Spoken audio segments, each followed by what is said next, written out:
Sal thinks it's liberty or death. What's that behind you? That's his. That's Full his. pepper Minuteman That's his flag. flag. I like it. Okay, Yes. guys, we are live on Unloose the Goose and chatting with each other on the way in. Today is a special live stream on a Monday because we've wanted to have this special guest on for a long time. And she is somebody who unfortunately is booked when we record most of the time. So we decided to jigger things around and start on Monday. This is episode 32 of Unloose the Goose. And we're going to talk about something pretty cool today. Way back, I think episode 3 or 4, we were talking about ways around some of the regulatory environs that we run into as we're just trying to live our lives. And an example I brought up was this chick who started chick's probably not the right word, don't get mad at me, started a food church because she had this crazy idea that linking people with healthy meats that are grass-fed without making it past USDA inspection was a good idea. Because by the time you go through the whole USDA process, you're not necessarily getting the healthiest meat anymore. And so Niti Bali, who is author, it's Farm to Table Meat Riot, right? That's the name of your website and book. Farm to Fork. I do that wrong every time. It's Farm to Fork Meat Riot. It's right there in black and white, only it's beige and black. But anyway, she wrote this awesome book and she founded a food church. And, some people think we're taking advantage of the God thing, but not really. She has a philosophy. You have to have gone through steps and learning the philosophy of food before you can even join the meat church. And then members are entitled to buy what they should have been able to buy to begin with, but that's a different story. So Niti, welcome to Unloose the Goose. Thank you for having me. I've always been like, what is this Unloose the Goose? It sounds so fun. Well, we're going to have fun today. We're going to talk a little bit about your idea of food church, because a lot of people have thought, well, what if we have an agorism church, or if we start organizing ourselves as 501c3s, how does that change what we're able to do with each other as far as free trade? Also on today, we have Sal Mayweather. What's coming up? To us from Florida. What's up? How are you guys? Doing great. Okay, is anybody drinking anything fun? I've got water today. Water, but I have special water. I have water from Iceland. Ooh, fancy. That's what it you got says. Water too, Niti? I got mason jar water. Mason jar water. That's good. Yeah, see, mine's all plastic. She's probably gonna talk to me about that later. I like bubbles in my water. I haven't figured out how to do that with glass yet. Anyway, okay, so I first came across this idea of a food church because I was at the Rogue Food Conference last year. And you got up there and just talked about your journey from, where you started out with a child getting cancer at a very young age to really grasping this link between healthy food and healthy bodies, and then finding a creative way to do it. So do you want to just walk us through that start out with? Okay. So we had a child. When she was 2, she was diagnosed with a CCO neuroblastoma. And for anybody who doesn't know, in your head, in the center of your head, you have a rock bone. And that's what makes kids clumsy until they're about 12. And later it opens up into their sinus cavity.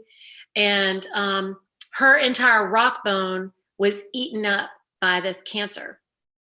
Now, I didn't know this at the time, but it was her MMR vaccine that kind of led us to this, because anyway, that becomes a little bit complicated, I guess. I write about it in detail in my book, so I'll just leave that for there. Anyway, I was just a mother who was trying to figure out how to save our daughter. That was like literally all. And I come from a background of, my grandfather was a renowned homeopathic physician in India. I'm Indian, from India, but born and raised here. So I'm actually a Carolina girl because I was raised in North Carolina. But anyway, we were practicing homeopathy. So I did have this understanding that, it matters what you put in your mouth. And when we got to the hospital, Duke was like, this has nothing to do with food or environment. And I was like, that doesn't even make any sense to me at all. And so we, fast forward, we are living in Duke for like 6 months. We decided to quit Duke. We try to leave Duke. They try to take custody of all our children, saying that we're irresponsible parents. And I start this holistic protocol with food at home because I was also very pregnant, very, very pregnant with my third child. So I was very nesting and pregnant and dangerous for anybody who wanted to come try to take my children at that moment. And so we decided that what we were going to do was what we called, if cavemen didn't eat it, we don't need it. And I didn't know anything about paleo. This was 2007. It was 2008, February 2008, because she was diagnosed in September of 2007. We lived in the hospital. And then by that time, I just didn't trust anything and I didn't know what to do. So I decided to go from farm to farm. And as I was talking to more farmers, then I was realizing they got to take care of these livestock and they have to figure a lot of things out.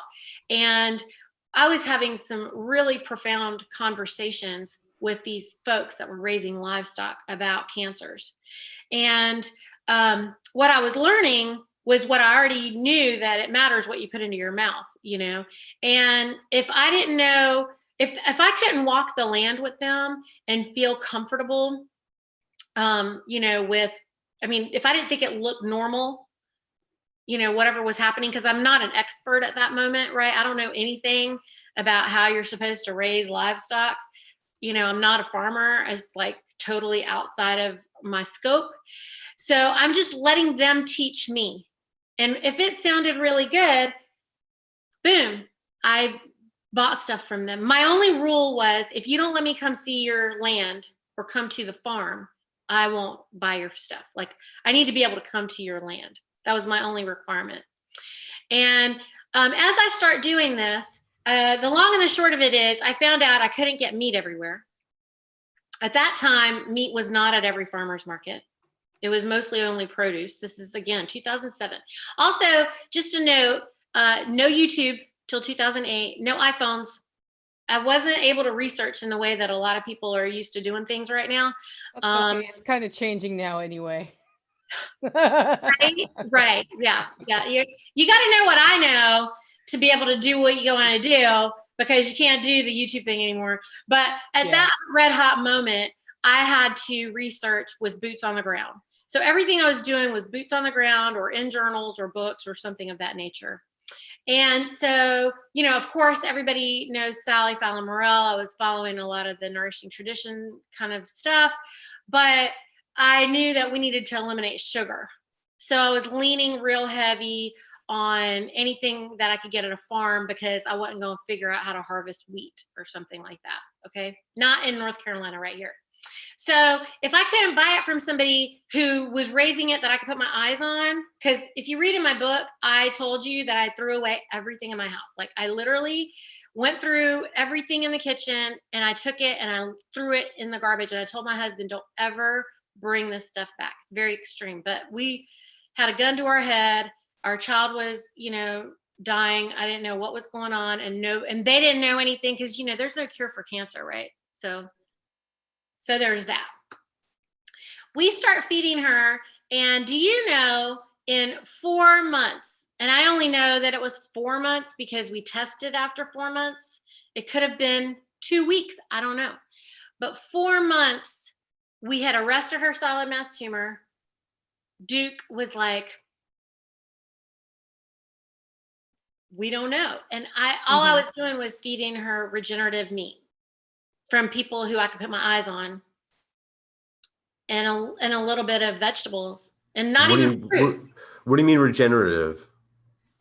I mean, all of the animals were on grass. Okay, I should say, back then it was mostly just pasture raised. I don't even know that those people were regenerating land properly, like not the savory mob grazing way. Do you know what I mean? And it wasn't even 100% grass fed and finished, because we didn't have that anywhere in North Carolina at the time. Okay. So this was me going to a farmer locally who their livestock were outside on pasture, not in a house. And basically that was all. I mean, it wasn't as much as I know about GMOs and GMO feed and all that was not even. So this was literally just the animals were well treated and locally produced. You've gone to more hyper organic practices where they're regenerating the soil and essentially locally sourced foods. Yeah. Not in a grocery store. Not in, and dirty eggs. Dirty eggs like poopy eggs? No, I just mean they weren't washed in the chlorine solution. I gotcha. Yeah. So if anybody doesn't know that out there already, if you purchase things at a farmer's market, they have to comply with health code. And if a farmer has to comply with a health code, that requires them to wash your produce. If they say it's washed, if it's washed produce, it has to be washed in a chlorine solution,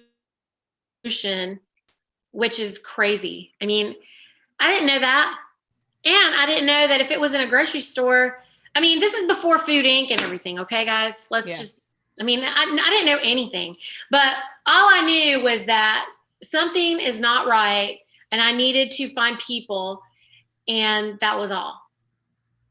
So from that moment on, okay, so then we go to Duke, we find out we've arrested her tumor, so the cancer has been killed by just this lifestyle change that I'm just gonna call, if cavemen didn't eat it, we don't eat it. Okay?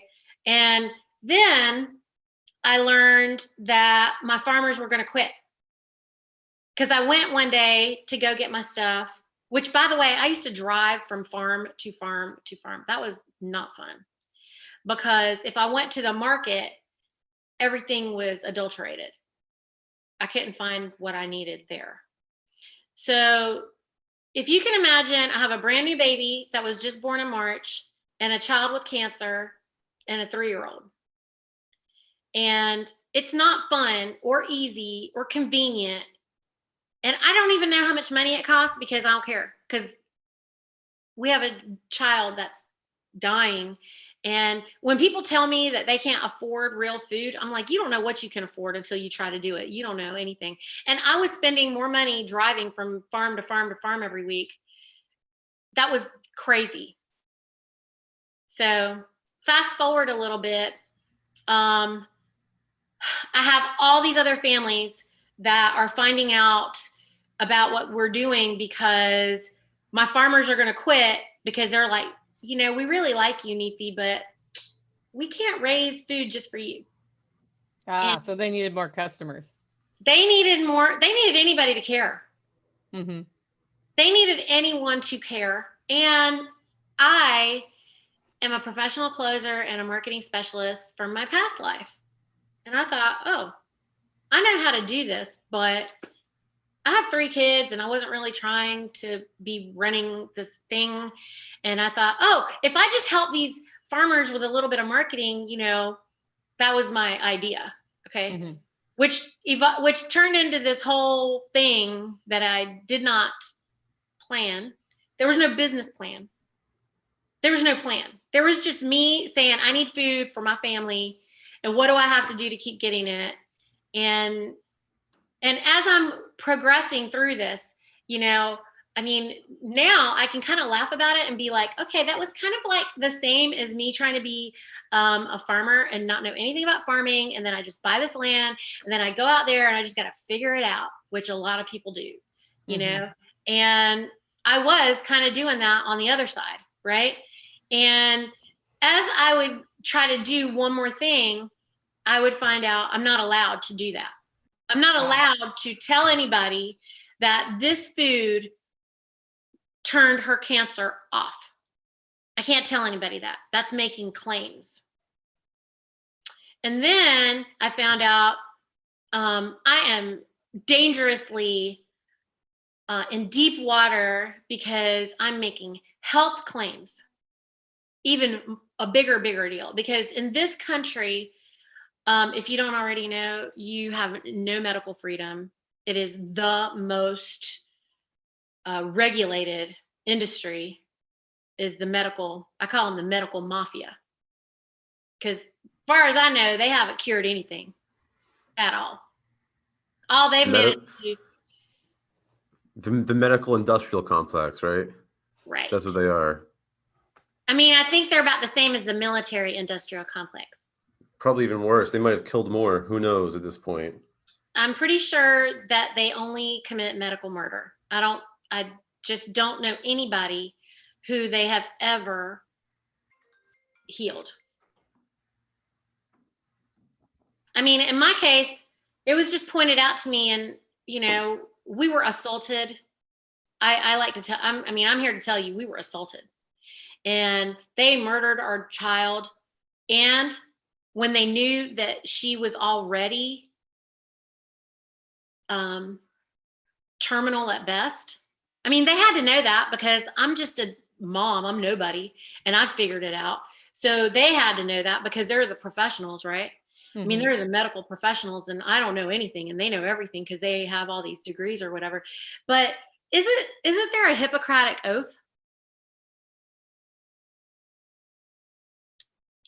I mean, isn't it like do no harm? Like first, do no harm. And if they know that she's already terminal at best, then why are you pouring 5 chemotherapy treatments into this 2-year-old unless you're trying to murder her or use her as an experiment or whatever? And you have the audacity to come after me and my family to take my children away from us and say that we're irresponsible parents. So how did you get around the legal sort of blockades, legal obstacles? How did you manage all that? I mean, first of all, let me just say, I started Farm to Fork Meat, the CSA part, in April of 2009. Because all of 2008, I was trying to figure out, I mean, I didn't find out my farmers wanted to quit till around November of 2008. And so that first part of the year, I was trying to figure out, like, how do I even make a website or whatever? I mean, you know, because I got 3 babies and I really need to start a business right now. But I was trying to set something up for them and like just to kind of create some information, like a place, like a landing page for people to just come get information is what I thought. But it turned into something else. And when the website went live in April, then I started getting a lot of calls from families. And that was the first time, Sal, that I felt like, I mean, I actually wasn't even conscious of it because, you know, Mina was really sick and I was just trying to get through every day. I wasn't even thinking about all of that stuff, you know, and I was talking to these people. I was spending hours and hours. I mean, basically I was coaching for free all day long, all the time. You know, I was on high. And then Mina died in September 13th. Okay. And that was 2009. I started it in April. She died in September. When she died, I literally just went to the beach for 1 week with her ashes. We came back like zombies and just continued to do our work. We never, ever stopped. So I don't even know what I was saying to people. I don't even know what I was doing. I don't even know how much I cared about anything, Sal. I have no idea. I mean, frankly, I didn't have anything to lose as far as I was concerned. Of course, yeah. I mean, at that moment, if anybody said the wrong thing to me, all I had to do was say, my daughter just died and you need to back up. And nobody would pretty much say anything to me, you know? I think that it was probably, and my memory is really bad about this because we were grieving, okay? So 2-3 years later, I want to say it was after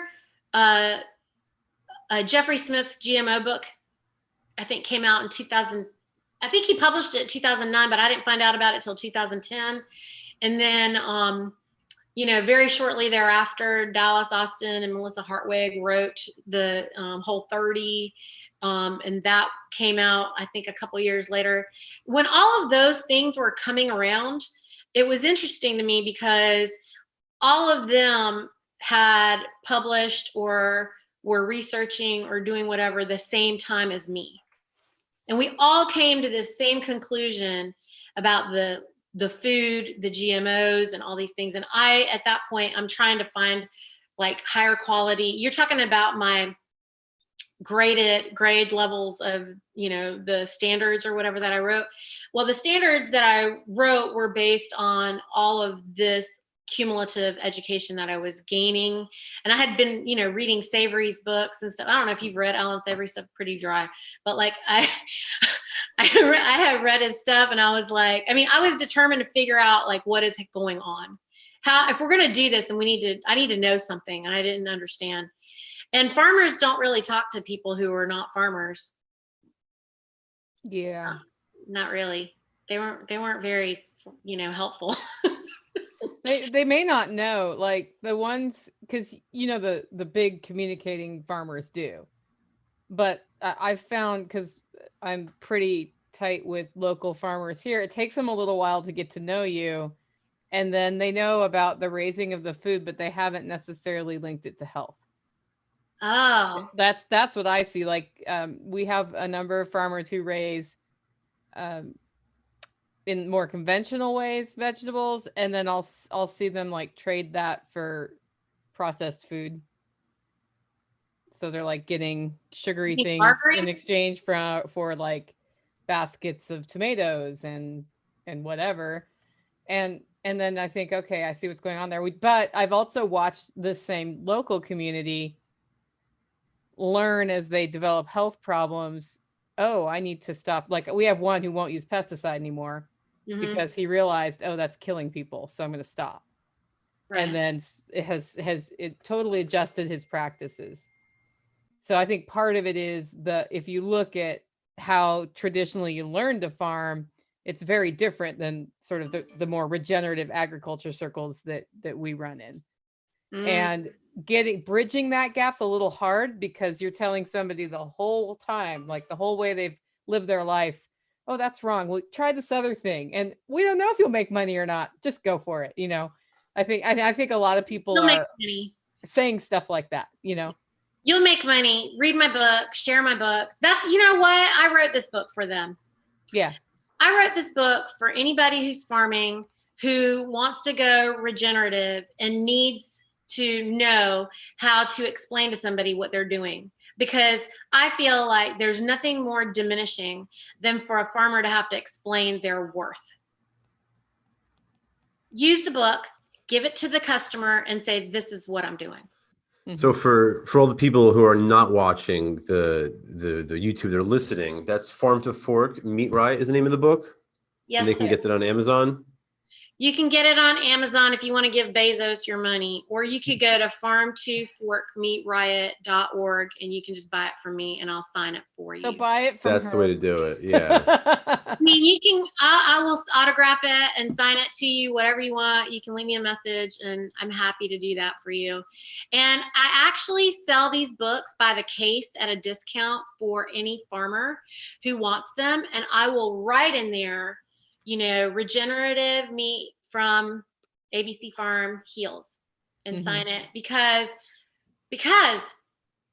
even if your animals are not on the best regenerative path yet, because you're working on it, you're in transition, the fact that they're on grass outside, not in a CAFO, you're still an F.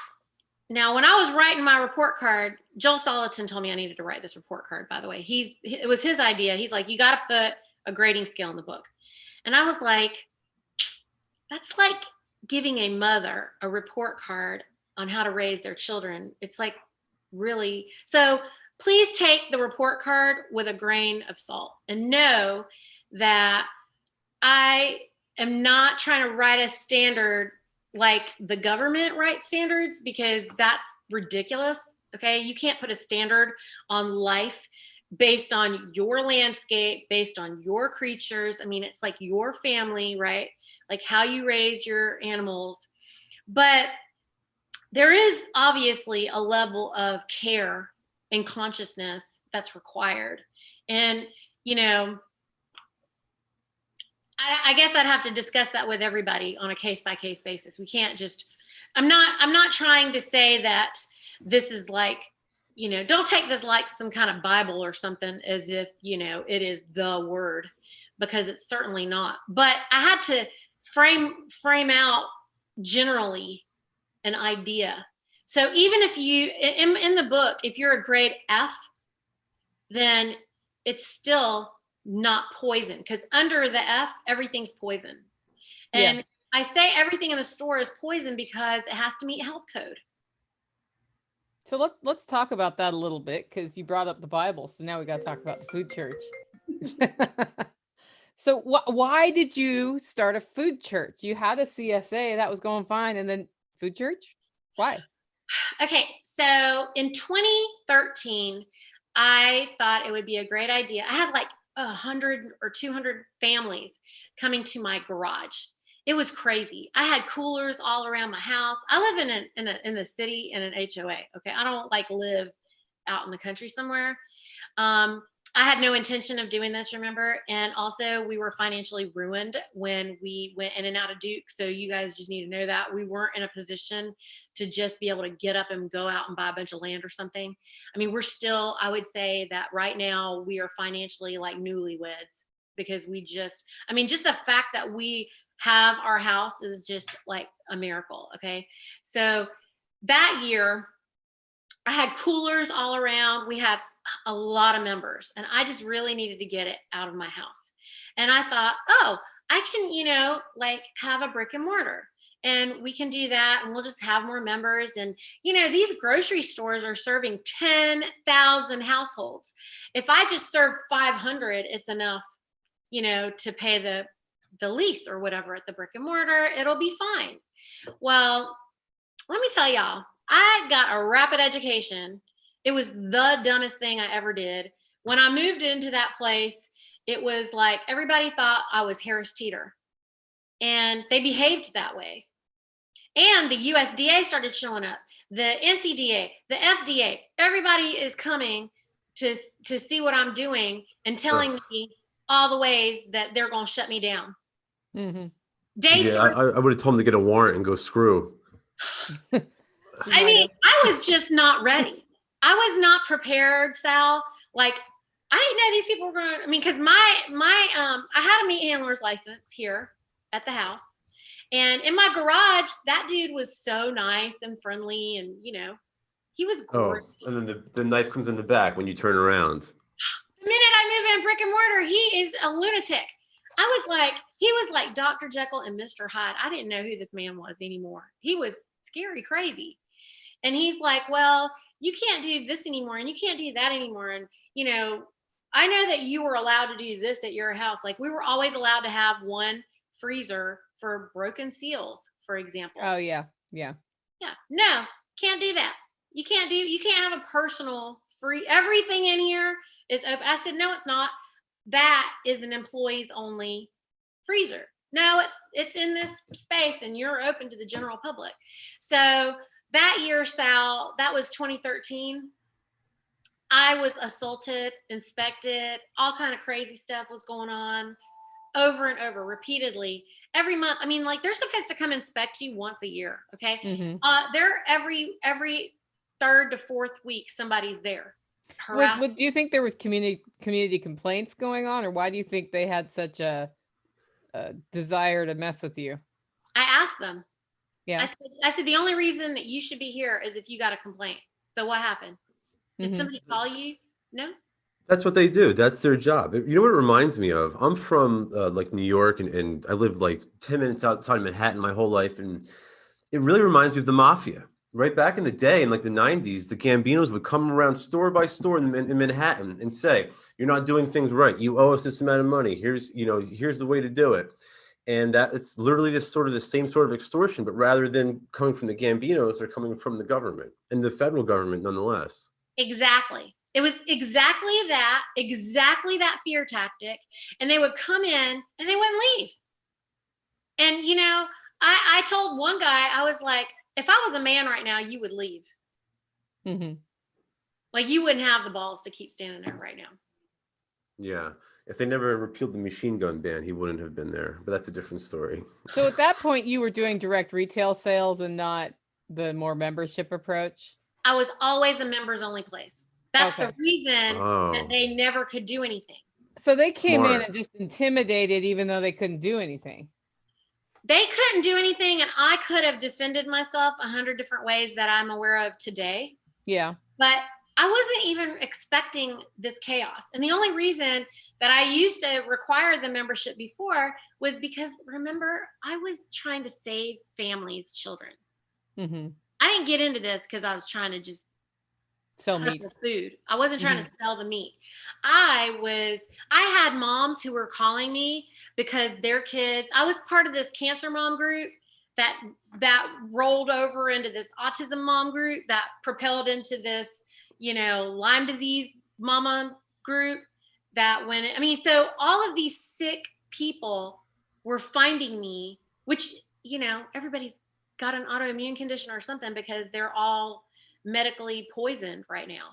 So somebody was coming to me from somewhere with an extreme thing. And I thought I just needed to protect myself because I was talking about how this food is going to help heal them. I wasn't thinking about, oh, I'm not even allowed to sell like the meat. Mm-hmm. Never mind all the raw milk and everything else that was going on. Okay. So I was like, okay.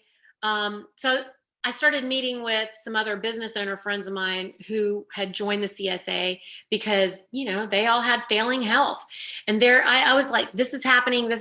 And one guy was like, why don't we set up a nonprofit for you? Mm-hmm. And I was like, you know, how am I going to be a business and a nonprofit? Because like everybody, I was confused about that whole part of it.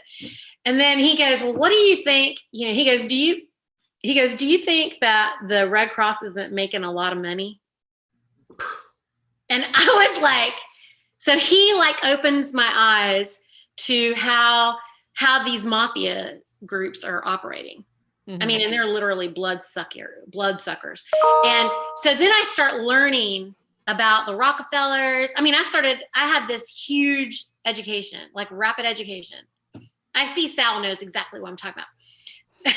So I get this rapid education about what was going on with the corporatocracy. And then I thought, oh my goodness. I just thought I needed to market some meat, okay?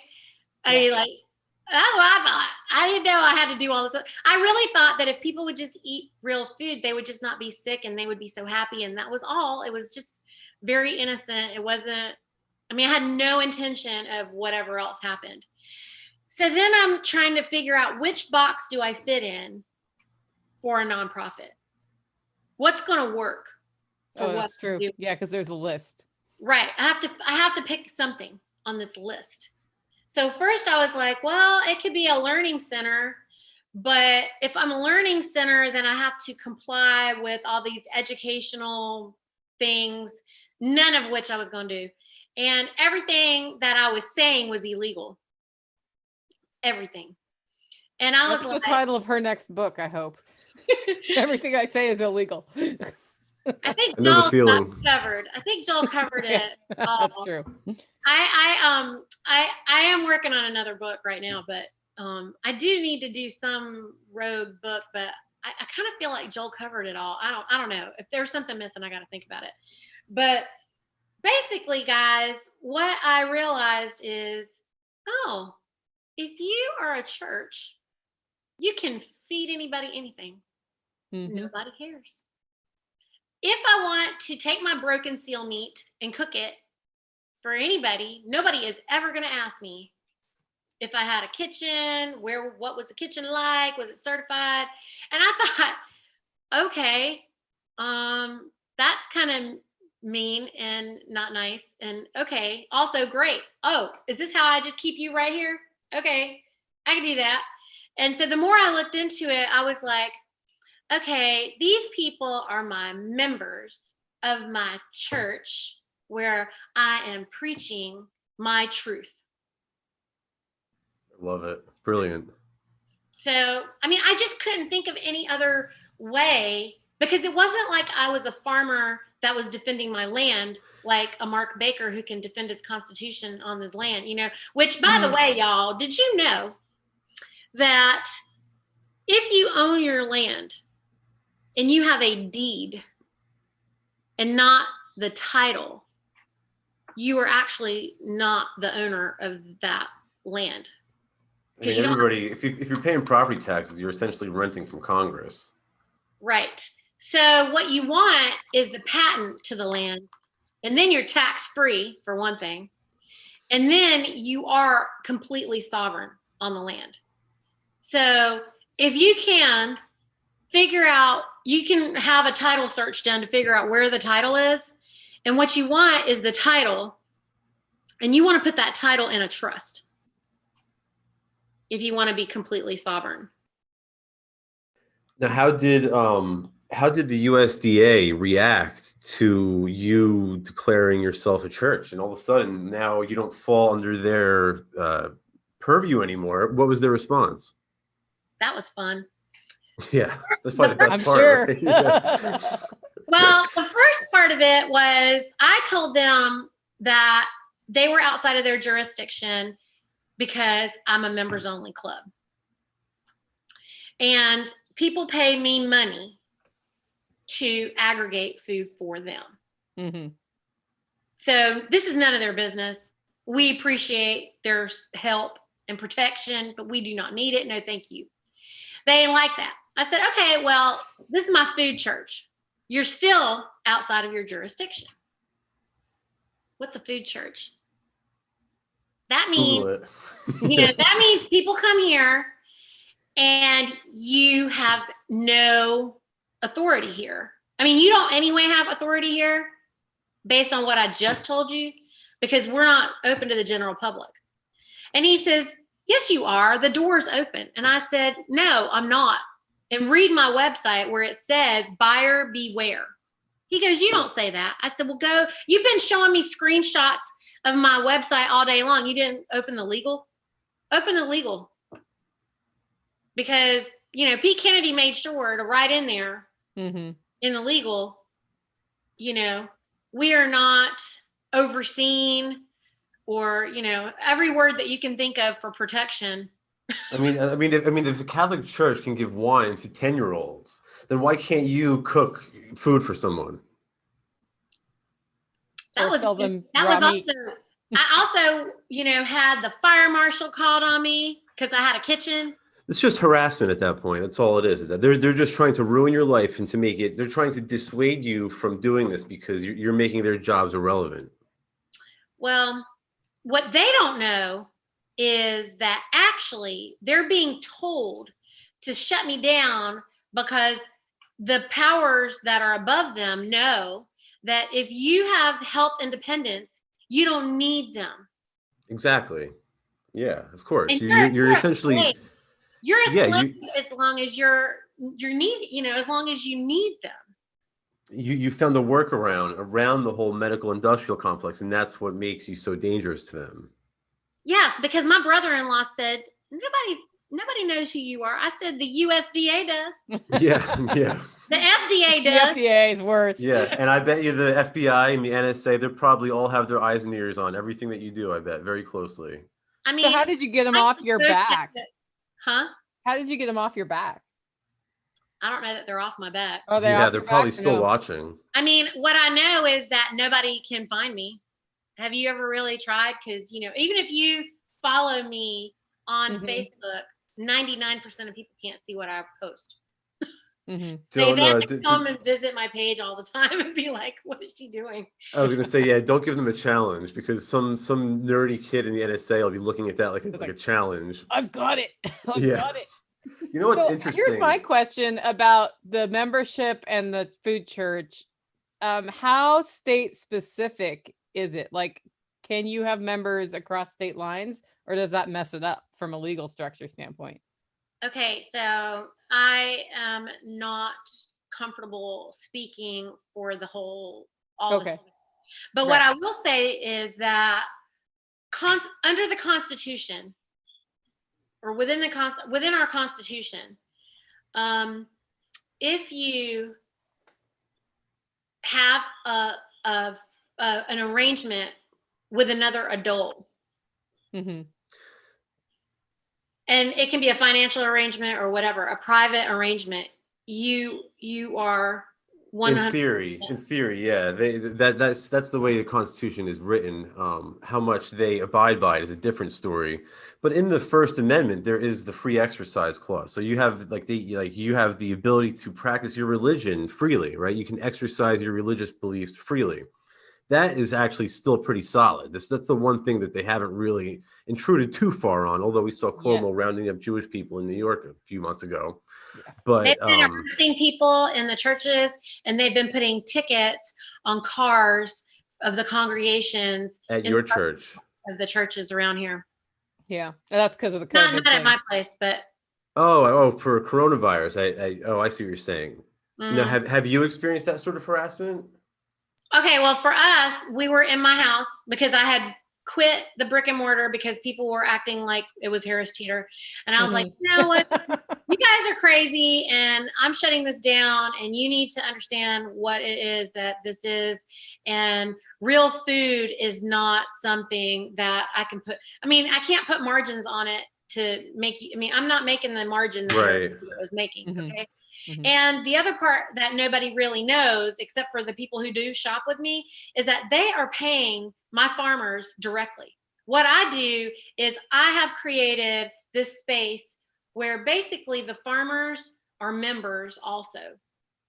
And the way it works is that way there's layers of protection all around, right? I can preach, I can coach, I can do whatever and prescribe. That's why they call me Niti the pharmacist, because I'm prescribing meat for medicine. And if you don't have regenerative or grass-based or anything between an A and an F, real meat, you know, then you cannot you cannot be a vegan or vegetarian. And I'm Indian. I understand vegetarianism more than anybody in the world.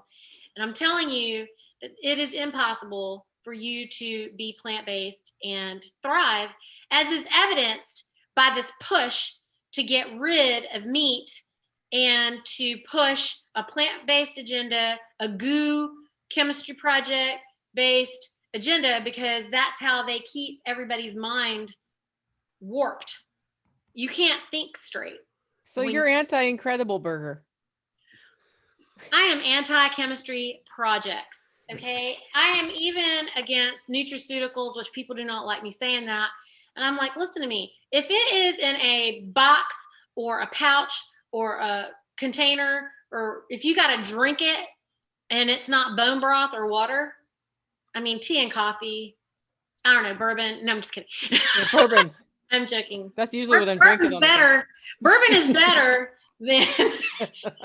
I will say that bourbon and silver tequila and vodka are healthier for you than any pouch powder. Yeah, I'll take a glass of rum over a McDonald's sweet tea all day long. Right. McDonald's makes sweet tea, really? I think so. Sorry, I'm out of that. Oh my goodness. So let me ask you, because this is really interesting to me. I had on my podcast, I had Jack and Curtis, who should be here tonight, guys. Where are you? Yeah. But I had Jack them on. has And a we were workshop next week. He gets a pass. But we were discussing like a lot of these same topics and growing your own food. And one of the things that they said to me that really hit me, because I'm in like this 1-bedroom condo in like a city environment, and they were like, well, grow what you can, but if you can't grow your own food, trade for it as locally as possible. So I went out and I found myself a rancher that's about an hour from here, and I buy pork and beef from him, and all kinds of stuff. He sells like jam and all sorts of stuff, but I purchased it directly from him. Then I found a citrus farm that's about a half hour from here, and I go there, and I mean, you can see the trees that it's growing from, and they press everything right there. And it was so coincidental is that I was speaking to the rancher the last time I was there a couple of weeks ago, and he was saying how he was complaining about the USDA and how he has to take his cows and ship them so far away, and he has to pay all this extra money in shipping costs to get to like a USD compliant butcher or a slaughterhouse or something. I'm not really up to speed on all this stuff. Then he has to pay to get the cattle back once they've already been slaughtered. And then it's like, it just adds on all these extra costs. And I said to him, well, hey, being an agorist, and it was just the two of us. And I said, well, look, I wouldn't, you don't have to give me the USDA compliant stuff. I'll take the other stuff. Yeah. I even say, I'll pay you in Bitcoin if I have to. And he's just like, looked at me funny. And he's like, well, what am I supposed to do? He's like, I'm going to have this, 1,000-pound animal just, right. So like, I guess my question is. We're rogue butchering here. What does that mean? Where you use a front end loader and you suspend a cow or a hog. Oh, I see what you're saying. Right. You know what? Mark Baker teaches it. He teaches how to harvest whole hogs.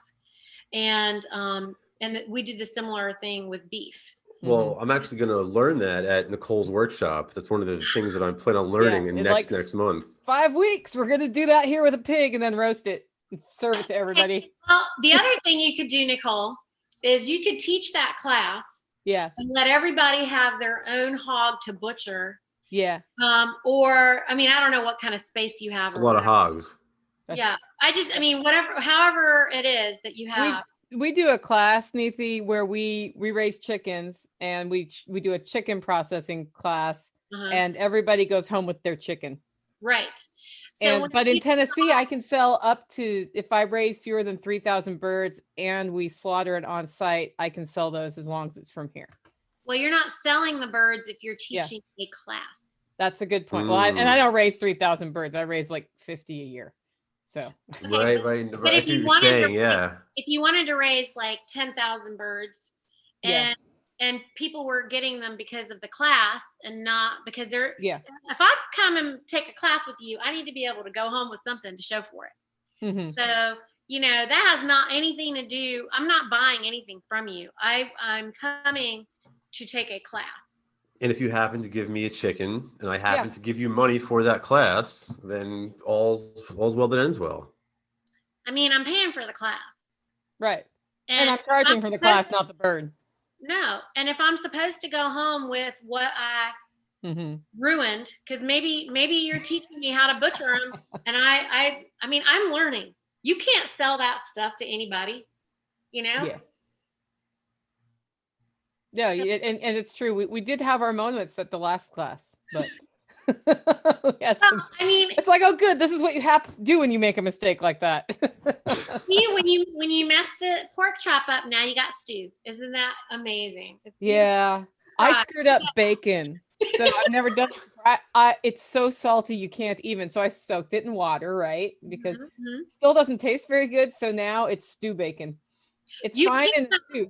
You can also soak it in raw milk. Oh, I'll try that. I'm getting my first gallon of the season Wednesday, so I'll try That's that. also, isn't that a felony nowadays? Just consuming raw milk is illegal. You can't even drink milk at this point. You can't. So and that's different in every state. We're not supposed to say these words right now. What words? The land of the free, right? Technically, you're not allowed to. Yeah. So, when you start talking about rogue food or sovereignty, then everybody's immediately put off by that. They think I've said some bad word. I'm confused. Yeah. I'm confused. Why? Look, if you were born in the States, I was born here. Okay. But my parents came here on purpose, like on intentional purpose. Right. So if someone came here on purpose, usually they still remember why did they come here? Like they came here for our constitutional freedoms. And then the people who are here don't want to talk about their constitutional freedoms. And as of the last 4 years, they tried to make it sound like if we're for the Constitution, that we're some kind of bad words. Mm-hmm. What are That's you what talking, what are you that's talking why I about? love the solutions that you're proposing, because you're doing it in a way that's sort of permanent, right? Like Yeah. what, like What are they going to do you're about a church? yeah, like Constitution, they can shred it, they can burn it, they can put it through a paper shredder, but they can't stop you and your group from meeting and sort of Well, if we coalescing in go a voluntary communist, way. if this country becomes communist, as it seems to We're be, headed, yeah. you know, if that's what actually happens, you know, because these people believe that they're in a democracy, which they don't understand what that even means. And True. we It's true were, as well, yeah. you know, when they wrote the Constitution, it was for us to have a capitalist nation, which is actually what we're trying to maintain. But they've adulterated that with Social Security Mm-hmm. and, you know, taxes or whatever. So if the more of us that try to become sovereign, you know, I mean, it only takes 10% for a revolution, y'all, 5% for whatever. If people start trying to do what it takes to become, and you know, I say sovereign, and people are like, you want us to be those hippies that were getting our cars towed away, you know, with no tags? And I'm like, listen, you can purchase your first, create your nonprofit, okay, and then purchase everything under the nonprofit. Now it's in a trust. So, I want to hit the nonprofit point. So I want to ask Yep. you about how that's useful for people who, even if, for trying to, find different solutions to different problems. Maybe they could use a nonprofit in some way. Um, but I don't know. I just, I feel like this is a really brilliant solution that you've sort of come across. And I think that if we could sort of expand this, I mean, this is the sort of thing that could really blow up very Yeah. easily. If all of a sudden 100 people in every neighborhood, in every community, every county start doing this, I mean, Yeah. before you know it, the USDA is going to be shriveled down to a little, a nothing, essentially. So this is an extremely powerful sort of idea that you've come across here. I mean, I will tell you that I don't believe in any coincidences. I don't know what everybody's belief is, because you know we're not really allowed to talk about religion or anything. But I'm going to just go ahead and get into my spirituality a little bit and say that I believe that my daughter's illness was what saved all of us and gave us this powerful education, because I would otherwise have never been involved in any of this. Okay. I wouldn't have thought of it. It wouldn't have come to me. And because I was working with other mothers to save our children, I mean, all we were ever trying to do is save the babies. Mm-hmm. Okay. And if that's a crime, then you can just come arrest me. I don't care. I really just don't even care. Like, go ahead and come and try to stop us from trying to save the babies. Okay. And you go ahead and stand in front of a whole bunch of mothers and see what happens, because I'm just not sure that it's going to be a very good day for you. Okay. And we could, like I was telling you, if everybody gets their books and then starts their own church called ABC, you know, called Nicole Saucy Church, her Saucy Church. If she has her saucy church on her saucy land, then, you know, anybody comes and says anything, this is our church. This is how we operate, you know. And you want to come hear my saucy sermons, this is what we're doing here. And if they choose, because all of us people, we the people have the final word. If we the people, this red hot minute, decided that we are not going to participate in this hoax or this lie or whatever is happening, they can't do anything really about it. Because there are how many millions of us? How many of us are there? I mean, a lot. But if 5% of us decide we don't care, But you know, I'm gonna make a shirt this year to bring to the conference that says I don't care. Oh yeah. So the conference she's talking about, guys, is called the Rogue Food Conference, and it's in Tennessee, June 4th and 5th, or 5th and 6th. 4th and 5th. 4th and 5th. You're doing a whole day thing before. So it's 2-day conference. I'll be talking on Saturday. We'll serve hollow roast coffee, of course. And yeah, tickets are on sale. But there is a discount code. It's roguefoodconference.com. And there's a discount LFIT 30 gets you $30 off. So And what's that? for those Just of all you- about all different sorts of solutions like this? It's a lot of different. So I'm sure we'll get to hear the food church solution. What I like about the solution is that it is hard to attack a church. Mhm. As a pragmatic agorist, I do know that anything can be attacked. And there's always a part of me that wants to take enough steps to have layers of protection. Yes. But not so many steps that I get bought into the regulatory environment. Because I think when we're always looking for ways to use the regulations, we start buying into they have to exist, and Right. they don't. That's why I don't do any of them. Yeah. Right. So it's like I think just you got to find that balance, right? Because a lot of people will ask, like, the example I get all the time, Sal, how do I use cryptocurrency to evade taxes? Yeah. Cryptocurrency in a minute is about to be not the way forth. I think we should be leaning towards silver and gold, but yes, or bartering. So you were saying something to me. I think Nicole, were you the one who said something in an email about that? Like how to get around or a different. Well, so what I thought would be interesting, and I was hoping X would be able to make it, but he had the wrong day in his calendar, which happens to us on this podcast like all the time. So he thinks we're meeting tomorrow. To be fair, I also thought it was Tuesday. Yeah. Oh, sorry. Yeah. That's because it was like Tuesday, Monday. Okay, Monday it is.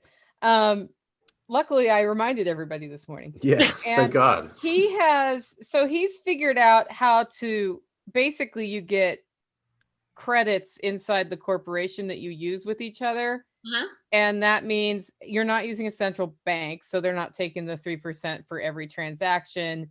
Right. And I don't know what that means for tax purposes if you're exchanging goods for credits, but I believe that Well, first of all, it if can they're go around that if it's in the corporation.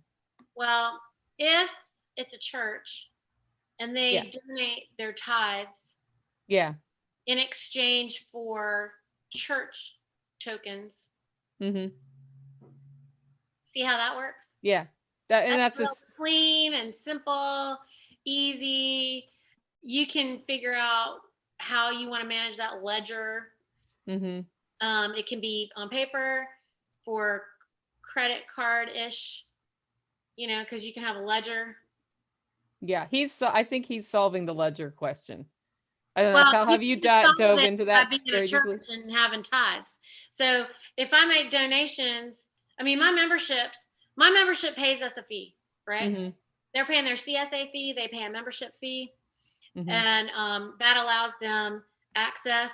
And if anybody wants to come and say, Niti, prove it that you have this membership. Mm-hmm. We are using credit cards right now because it's a lot of cash for me to try to have to handle or whatever. Mm-hmm. And it works right now. Okay. Also because I'm having to distribute to different farms and right. There's too many people involved for what I'm doing right now. So, but the tithes that they pay, those are their church tithes. They get a report at the end of the year of their annual donations. Mm-hmm. So one thing I've been thinking about, which is, listening to your whole story here is, so I'm with my podcast, it's like all anti-government. Everything I do is like all agorist and libertarian. So one thing I've been thinking about is sort of creating like almost like a Super Bowl pool. Have you guys ever like bought a box in a Super Bowl pool? Mm-hmm. So imagine that, but with politicians, right? So you pick a bunch of 100 old politicians who are very close to dying, and you sell boxes to 100 boxes, and the first politician that croaks, whoever is holding that token or that box gets the payout, right? It's the same thing. But see, I'm here in Florida, and Florida has really strict raffle rules, and I've been having a really difficult time trying to get around these damn laws.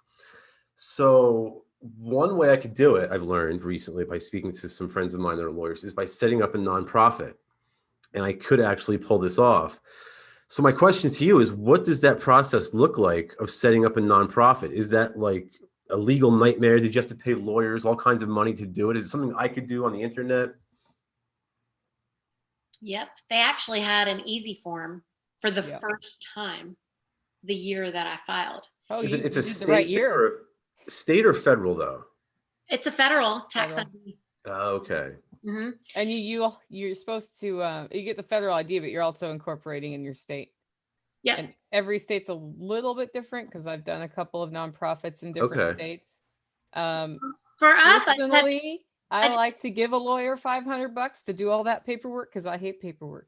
Is it that much paperwork? Is it $500 worth of paperwork? Well, I mean, some lawyers will charge you $10,000. You just got to find the right lawyer. Oh my God. But no, it takes like, I what's would say in 5 Tennessee? hours of time, maybe. In Tennessee? Yeah, what? For That's not the filing? incorporation fee. That's just what I paid a lawyer to do the paperwork for me. Oh. Oh, I see. Yeah. Okay. But But I've done it myself, and I just don't like doing it. But to file the incorporation, or to file that was just my articles, Hmm. and that was so standard. It was so easy. I So, didn't. so, I so what do you didn't have to do? pay You have to submit this federal tax form, and what else does that process look like? What else does it entail? So that year, they, for the first time, had an easy application online. And a friend of mine who has set up several nonprofits said that she would help me. So we got on the phone together and we were on the computer and we went to that easy page, and Sal, you can't believe how easy it was. It was Really? easy. I went through, answered all the questions. She told me, she was advising me on how to answer the questions That's because helpful. she, because she had enough experience with that but whatever it was that she did, I had to do that after I filed to incorporate the corporation here in North Carolina, which Yeah. actually was very simple. I just literally went down there with my articles and just gave them to the lady for her to photocopy and give me. I mean, I had to pay them their $100, $150, mafia Yeah. fee, whatever it was. So I paid them their $150 fee, and then the other part of it was all online, and I mean, I kid you not, it took us probably 60 minutes, and I was waiting. I was believing that, okay, this is going to take 6 months or something, because people say that you file it and you don't hear anything like forever. Right. That's what I And heard. oh my Took me 2 goodness. years. Really? 2 I years? filed mine. You won't believe this then, Nicole, because I filed it and in like 3 weeks I had an approval letter. Yeah, it's because of what you did. I was working in public policy, and it was during Obama's administration, and they were worried that people who work in public policy marketing are actually lobbyists, which I was not doing, and so they just stopped processing that particular type of nonprofit until pressure was put on them. So I had a long time with no confirmation. But that's not normal though for the audience It's listening not out normal. there. It is normal to get confirmation. It's part of why I have a tendency to work under advice on this, so that they can tell me, well, if you choose this definition, you're more likely to get looked at 90 times. It's kind of like why I have a CPA tell me how to organize my finances Right. in my business. Right. But the process, big picture, is you incorporate, which is a state Right. thing, and you can incorporate as a nonprofit in your state, and then you file for an exemption. I did put the link in the YouTube chat because the people who make our show notes may want to see that. Mhm. And that's Form 1023.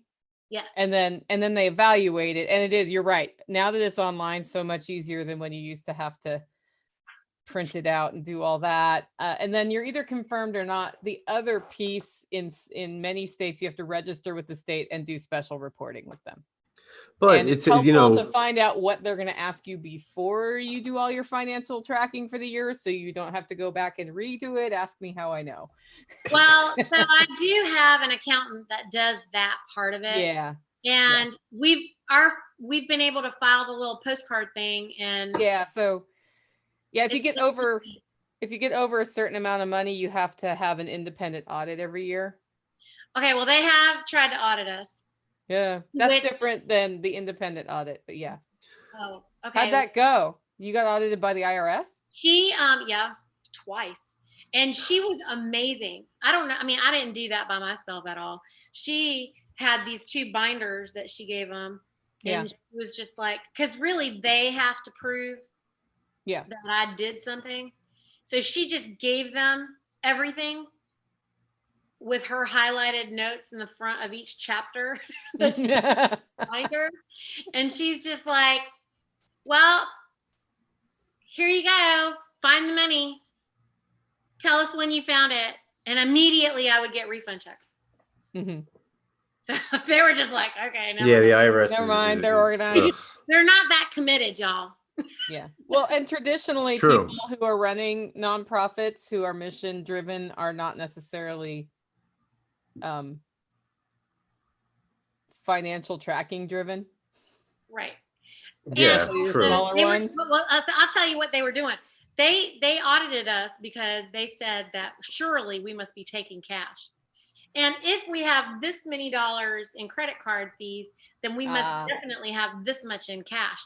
And we were just like, well, find the money. Because they wanted me to pay them $50,000 per year or something crazy. And I was like, that's hilarious. And my she doesn't want me to call her a CPA because she doesn't believe in the CPA for a lot of reasons that we all understand. But she's a ninja CPA-ish person. And everything she does is like legit. Mm-hmm. And you know, for the Goris and the counter economists out there listening, if it don't be dissuaded if you think the process still seems difficult. It's a hell of a lot better than the legal process, right? You'd rather go through the nonprofit and get the protections than to defend yourself in the legal process in one of their kangaroo courts. Step 1 is still going to be to create a membership. Yeah. Because look, I have layers, like you were pointing out, Nicole. I mean, like, or one of you guys just said it, but I shouldn't need the church. No. Membership. And then now after COVID, we're back in commercial space. My membership has taken care of that. They all funded it because if you read my book, I said, I'm never going to do this again. Because that was crazy. And so our door is locked. We have a Ring doorbell that everybody can come and ring, and we just let you in. I was going to do a door buzzer, but that's $10,000 or something crazy for just a brand new door, that electronic door. I was like, okay, well, if y'all want to donate one of those, otherwise I'm just going to open it. We can set that up. But until that happens, you can just ring the doorbell and we'll just let you in. On the front door, it says good vibes only. And then I have a sign that says mask policy. Your body, your choice. We are sovereign. There is great love here for you. Like, and then it says members only.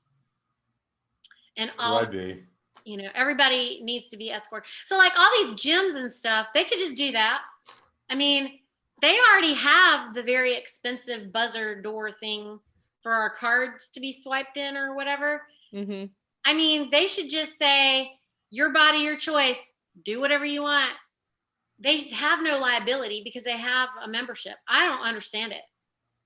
Oh yeah, the mask thing. See, I'm in Florida, so I constantly forget that the rest of the country has to be forced into muzzles.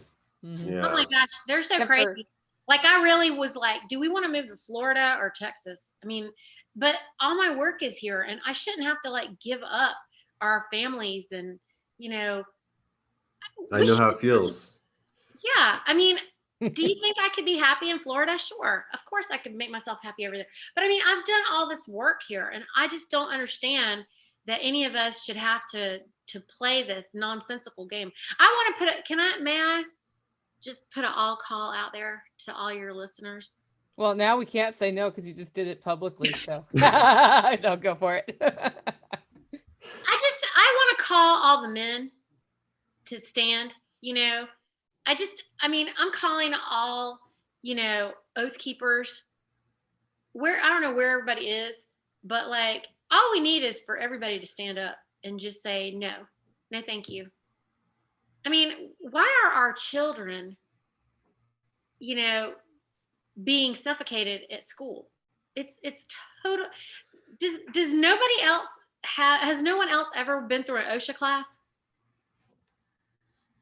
I haven't. Let me tell you I mean, something. go ahead.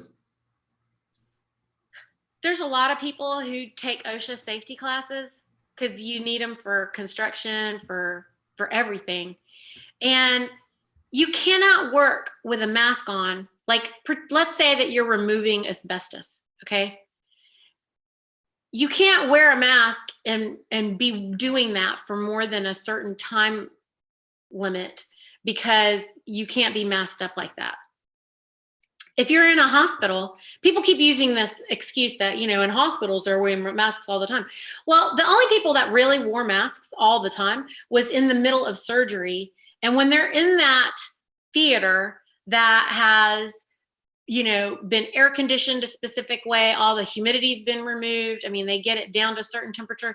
And if they can't get the temperature and the humidity just right, they don't even start the surgery. It's not even considered a sterile, safe environment for them to cut someone open, to have that surgery. And that is the only time that medical professionals are like masked up for extended periods of time.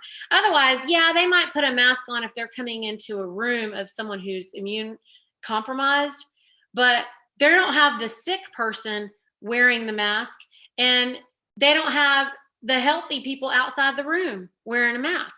It's interesting because a friend of mine gave birth during this year. They made her wear a mask. She actually passed out. And her husband was there and eventually was just like, I don't care what you do, but that mask is coming off, because she kept, due to lack of oxygen, was passing out while trying to deliver a baby. And, there's a lot of different opinions about masks, and I'm never going to tell somebody what to do, but they're not going to be telling me what to do. I mean, if I couldn't stop you from smoking a cigarette, then how am I supposed to care about all of this? Right. Yeah. Good point. At the same time, I travel with masks because if I feel a cold coming on, I will put one on the airplane. Actually, now if you get on an airplane, they won't let you on without one. But you know what I mean? Like before it happened, I was like, well, I see the logic in that, in what the Japanese do, right? Where I feel the sniffles, I'm going to put this mask on if I need to be out in public to not give it to somebody. But at the same time, they're don't make people sick, Nicole. Huh? Sick people don't make people sick.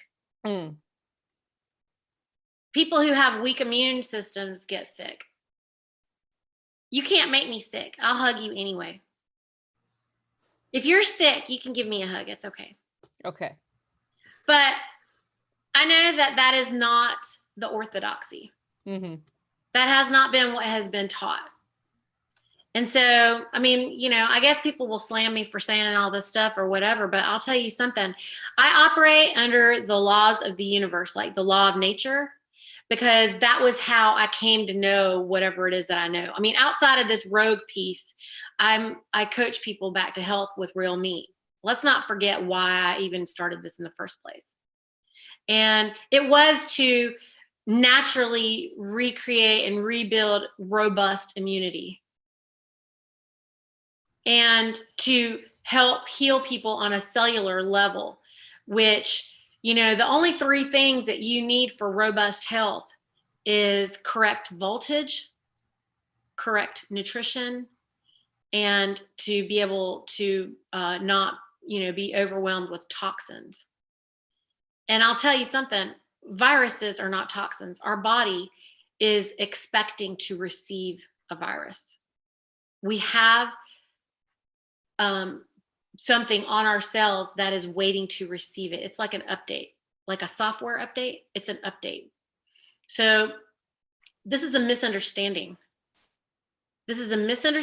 And we already know the medical mafia is not going to explain that to you, because that's a really interesting way to describe a virus, actually, as a software update. It is. I like it. We have. That's my favorite metaphor of the day right there. Oh, good. Well, I mean, we live in this universe that has infinite intelligence flowing through it. And, I think that the beasts of our planet are a beautiful example of robust health. They don't have doctors. I mean, I guess you got vets for the ones that have been domesticated, but the wild creatures, they don't go to see a vet. And you want to know what? If you go outside right now, they're just happy. They know the well-being is everywhere. If you stop seeing birds and all the beasts of this planet, then you should be worried. If you can't find one anywhere, like I got bunny rabbits and all kinds of, creatures hopping around here. We got deer and everything. They are unaffected. Mm-hmm. If there was something to fear, actually, we would know about it. Now, how you want to manage your health and how I want to manage my health and the next person, you should do whatever you feel comfortable doing. Sometimes, like if you want to wear a mask or a blanket or I whatever. usually want to wear a blanket. That's just a cold time of year standard, Nicole. So I have a wearable blanket right over there. Yeah. It's got sleeves. He's like, don't make me get it. It's like a Snuggie. I believe you. I believe you.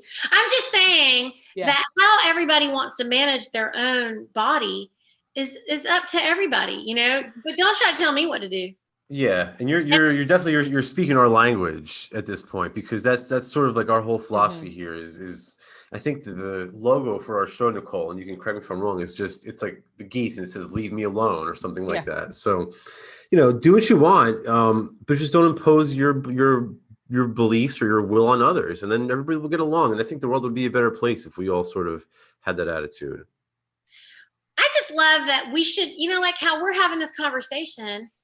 Me and Nicole don't have to agree about that or anything, but it's just nice to be able to say, this is what I do. This is what I do. Mm-hmm. And everybody else who's listening can say, okay, I like that. I think I'm going to try that. That's what people have done for years. Yeah. I don't know if you've heard about this new book that just came out. It's called The Red Pill Revolution. Red Pill Revolution. A friend of mine, Phil Escott, he's in England. He's one of the authors. There's five authors. And if you guys get a chance, check it out. But the one thing that I thought was really cool about this book is they wrote it as a group, and they had these kind of Zoom calls, and one person was making notes and doing most of the writing, and then they all would review it, I guess, or proof it, or I don't, whatever. And so they took these videos and they have them on a website so that as the reader of the book, you can also have these bonus videos and watch some of their conversations that they were having on the way to writing this book. And it was just so fun to listen to them all coming from these different places with their, ideas about whatever this one topic was. And then everyone had the ability and permission to, extrapolate whatever it was that they wanted out of that. And right now they're trying to pretty much say we can't do that. That's what I'm disagreeing is not culturally acceptable anymore. I mean, what is happening? That is what we do. Yeah. That is what we do. It is the basis of critical thinking. And when they're taking our ability to, freedom of speech is that's what's being violated, and not just censoring me because they don't like what I'm saying, but even just the fact that the three of us should be able to have this conversation. We should be able to have it with 10 people, and all of us just go, oh, I didn't know you could even do that, or anybody would want to do that. But, oh, that's interesting. That's all you can say when someone says something that you aren't even sure about, maybe, I don't know if you're right or wrong about if you should do something like that for you to feel good. It's none of my business, really. But I was having a conversation about NFTs in a group, and somebody said something about it being a passing fad. And my answer was, I don't know if that's true. And an NFT is tokenization of intellectual property is probably the fastest way to say. Sal's looking at me and giggling because he's the crypto guy on the call. But I don't know enough about it to say if it's a fad or not, right? But I'm not going to just buy that. Like, I'm not going to say, yep, it's a fad just because somebody said so. But why is it a fad? Tell me what the problem is, or what, what it even is. And I think we've gotten acclimated as a culture to listening to experts say, this is the way to be, and not question it. And I think that's why now when there's a disagreement and somebody says something, people are afraid to say, I'm not sure that's true. What makes them an expert? Because, as far as I know, there's nobody who is a knower of all things. Yeah, it's true. Who actually really knows, at the end, science is always changing. But again, that's, hate speech now to say that, right? Science is a philosophy. And the problem is that these mathematicians have decided to make science something that can be settled, which is absolutely not possible. That's not how science works. Mm-mm. Science is a philosophy. So for them to act like science is, by the way, the study of nature. Nature has this all figured out. And we are just never going to know everything. And also, we probably don't need to. And also, you're not allowed to have faith. That's the other thing you're not allowed to do. You're not allowed to have faith. How about just have faith in nature? Because nature's had our back. Nature has grace. Well, I'll tell you what. Nature has grace. I'm wondering, Niti, if so many people. So this is a show about agorism, right? And the founder of agorism is this guy named Sam Konkin, and he would say things like, "There's so many people out there who are agorists and don't even realize that they're behaving in an agorist way." And just been all sorts of people have expanded on the philosophy, and one of the ways that they've done it that I really like is this idea of counter-economics being sort of two aspects to counter-economics, which is a synonym for agorism. It's the same thing. And I guess the first aspect would be to sort of create local production facilities that bypass state regulations, and then to combine that with peer-to-peer voluntary trade. And the idea is that if we can do that, we can sort of create much more freedom and liberty in our time than any politician or any vote ever could. And it sounds to me that that's exactly what you're doing, right? You sort of created this facility where people can come and get, healthy, clean food, and you've done it in an entrepreneurial way that respects voluntary peer-to-peer trade, and hopefully you're making a buck for yourself. But it's right up the alley of of what we're going for at this show. But my point here is that Konkin spoke about people being agorists and not even realizing it. I'm wondering if you had ever heard of the philosophy before you came on the show, or if it's just pure coincidence. That's totally coincidence. When you were saying this to begin with, I think you wrote about it. Nicole sent me something. And so, I looked it up, and because I was confusing it with agrarianism. Yeah, it's a very obscure political philosophy. I would do the same thing. Yeah. Right. Because agrarians, when you just said it, I had to remind myself, because, eating is an agrarian act that no one seems to know. But I actually never thought of it. It's so funny, Sal. I had naturally come up with these. I instinctually was, I get pushed in a corner and I would just have an instinctual reaction. And it's every time they would try to push me down, I would just be like, are you kidding me right now? And then the only thing that I would ever ask myself, Sal, was, what am I doing that's wrong? Is this right or is this wrong? And so I would, have these conversations with myself, kind of my litmus test, is this? And I was like, okay, this child is sick. This mother's trying to help. She can't think straight because she's freaking out because he's sick. I'm trying to help. She wants my help. She wants to pay me for help. I think this is okay. Yeah. I want the child to be better. That is literally all I want. There's nothing else going on here. So yeah, and clearly you must be doing something right, or they wouldn't want to do business with you in the first place. Right. Yeah. I mean, I'm not marketing. I'm not seeking these people out. I don't, and that's the other thing, you know, when people say to me, and people, okay, now I should clarify, if the USDA or the FDA or the NCDA or whoever shows up says something to me, I'm just like, well, these people pay me money to come here. And they were like, what? I said, it's a membership. Like, they want to come here. Mm-hmm. I don't stand out in the street finding them. You don't see no red flag guy standing out in front of my place waving, you know, trying to call people in or anything. I don't even have a sign. Now, I had a sign at the other place. And here, I don't have a sign. This time, I was like, okay, I'm going to put it here. And they're like, are you going to get a sign? I'm like, did you see my sign that said we are sovereign? That's my sign.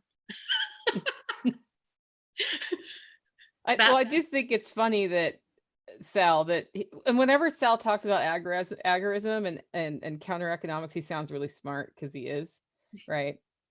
I'm not.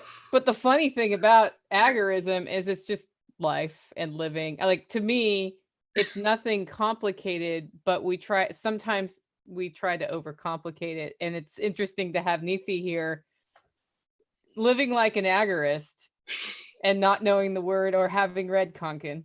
Better than half of us are.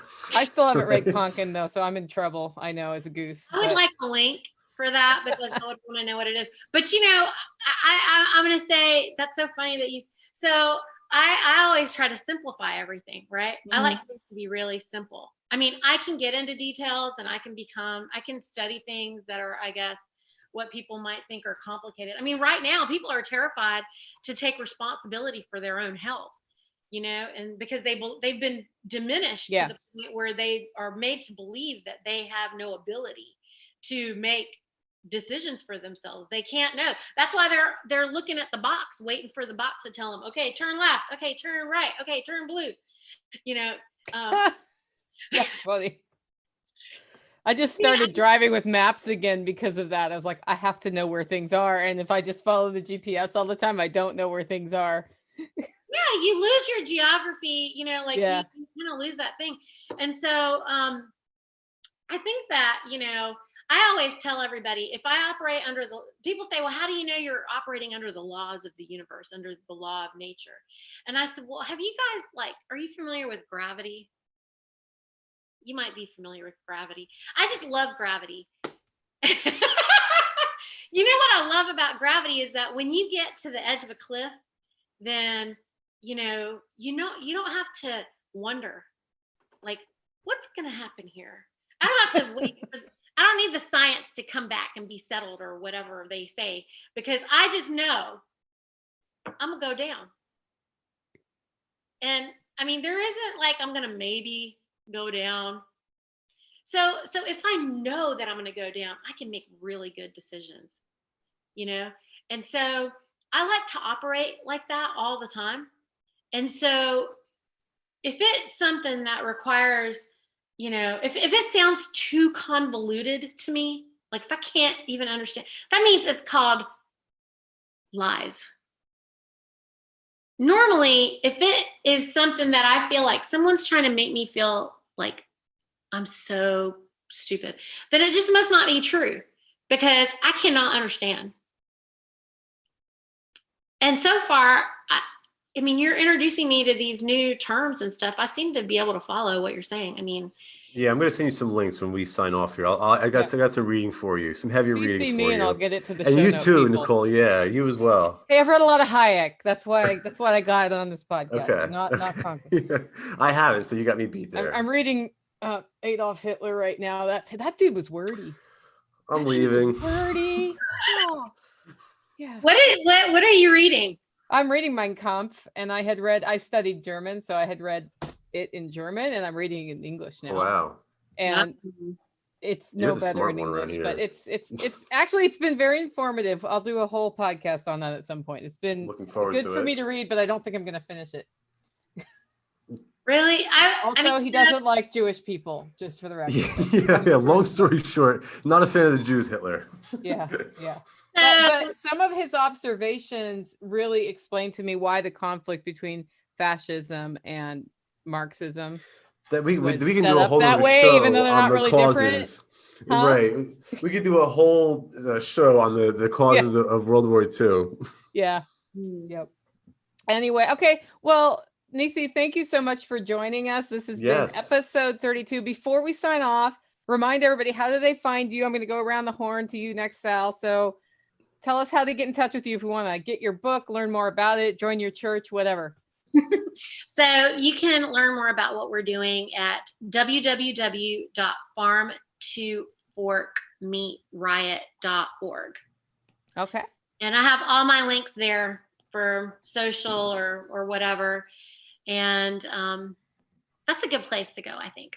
That's a good place to go. Plus, she's speaking at the Rogue Food Conference in Tennessee in June. So I know. you could, like, meet her in person if you're in Tennessee. I'll have to look at tickets for that one. Yeah. I'm Yeah, Sal you will. Mayweather. You guys know me. Twitter at Sally Mayweather. Facebook. Did I just cut out my? You did. Yeah. Your mic came unplugged or something. Sally Mayweather. Okay, yeah. You're back. Finish your spiel.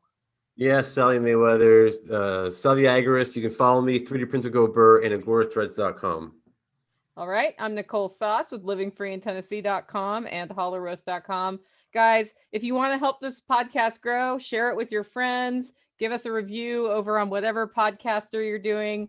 Follow us on YouTube. Find us on Odyssey, all of those things. And we are at unloosethegoose.com. Thank you so much.